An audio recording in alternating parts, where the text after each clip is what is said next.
ایک تابعی بزرگ تھے حضرت ابو عبدالرحمن فروغ صاحب تاریخ بغداد نے لکھا ہے، وہ جہاد پہ چلے گئے، 30,000 دینار اپنی بیوی کو جاتے دفعہ دے گئے، کہنے لگے لو پاس رکھ لو، اور بیٹا بھی ماں کی گود میں ہی تھا، کچھ نے لکھا پیدا ہو چکے تھے، کچھ کا کہنا ہے کہ ان کے جانے کے 1-2 ماہ بعد بیٹے کی ولادت ہوئی، اور بیٹے کا نام کیا ہے؟ ربیعہ بن ابو عبدالرحمن، اور یہ بیٹے وہ ہیں جو حضرت امام مالک جیسے لوگوں کے استاد ہیں، حضرت حسن بصری جیسے لوگوں نے ان سے پڑھا، خود جہاد پہ چلے گئے۔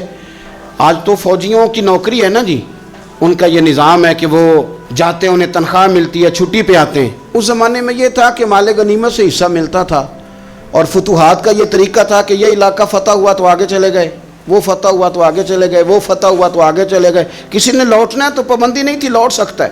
کچھ لوگ جہاد میں ہی رہتے تھے۔ حضرت ابو عبدالرحمن فروغ 27 سال جہاد میں رہے، 27 سال۔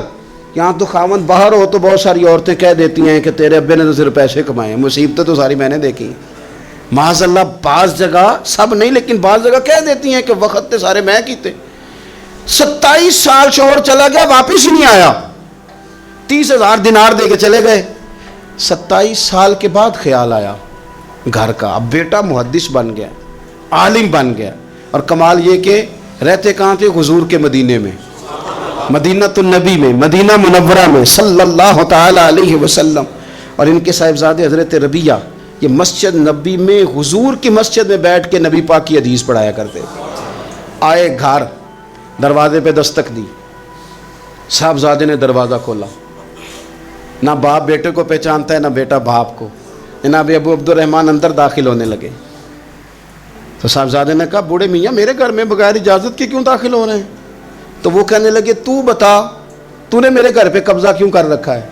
اب جب بات زیادہ بڑھ گئی تو دونوں جانب سے لوگ جمع ہو گئے، شور اٹھا تو اندر سے والدہ نے سنا، پردہ سرکا کے دیکھا کہ میرے شوہر آ گئے 27 سال کے بعد، 27 سال کے بعد۔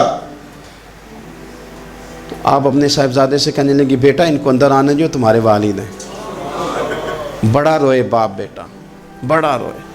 ماں اور بیٹے کی محبت کا بھی اندازہ نہیں، پر قرآن پاک پڑھے نا تو 2 مثالیں باپ اور بیٹے کے پیار کی بھی ملتی ہیں۔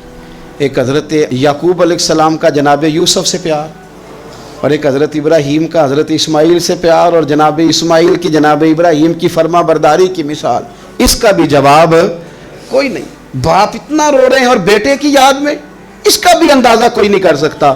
باپ بیٹا مل کے بڑا روئے۔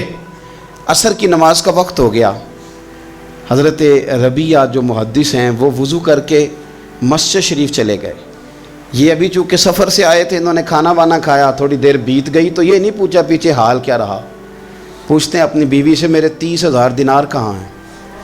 تو اہلیہ کہنے لگی مسجد جائیں نا، حضور کی مسجد میں عصر پڑھ کے آئیں، پھر میں بتاتی ہوں پیسے کہاں ہیں۔ حضرت ربیعہ نے امامہ باندھا، جبہ پہنا، حضور کی مسجد میں بیٹھے اور حدیث پاک کا درس دے رہے ہیں۔ سامنے حضرت حسن بصری جیسے، امام مالک جیسے لوگ بیٹھے ہیں۔ حضرت ابو عبدالرحمن فروغ جو ان کے والد تھے، عصر کی نماز پڑھ کے نا تو پوچھتے ہیں ایک شخص سے، یہ کون ہے نوجوان کالی داڑھی والا، عمر زیادہ نہیں پر کس طرح شوق سے حضور کا دین بیان کر رہا ہے، کون ہے؟ تو بتانے والے نے کہا کہ حضور ایک نا ابو عبدالرحمن نام کے بزرگ ہیں، وہ 27 سال سے جہاد میں گئے ہوئے ہیں، یہ ان کا بیٹا ہے۔ یہ سنا کہ میرا پتر اتنا بڑا عالم، چھم چھم آنسو بہے، داڑھی بھر گئی آنسو، حضور کی مسجد میں تشکر کے آنسو، خوب روئے، خوب روئے۔ اٹھے گھر گئے، اور جب آنسوؤں بھرا چہرہ لے کے گھر آئے تو اماں ساری بات ہی سمجھ گئی، کہنے لگی دیکھا ہے وہ بیٹے کو حدیث پڑھاتے، اب پتہ چلا میں نے آپ کے 30,000 دینار کہاں خرچ کیے، میں نے آپ کا پیسہ ضائع تو نہیں کیا۔ تو حضرت ابو عبدالرحمن فروغ فرمانے لگے رب تجھے صلہ دے اور میری طرف سے بھی دے، تو نے تو کمال کر دیا ہے۔ حدیث تیرا بیٹا پڑھا رہا تھا اور قد میرا اونچا ہوتا جا رہا تھا، سبق تیرا بیٹا دے رہا تھا اور یوں لگ رہا تھا کہ درجے میرے بلند ہو رہے ہیں۔ تو ماؤں نے کمال کیا، انقلاب کیا، بیٹیوں نے، بہنوں نے دین کے لیے ہمیشہ اپنا کردار پیش کیا۔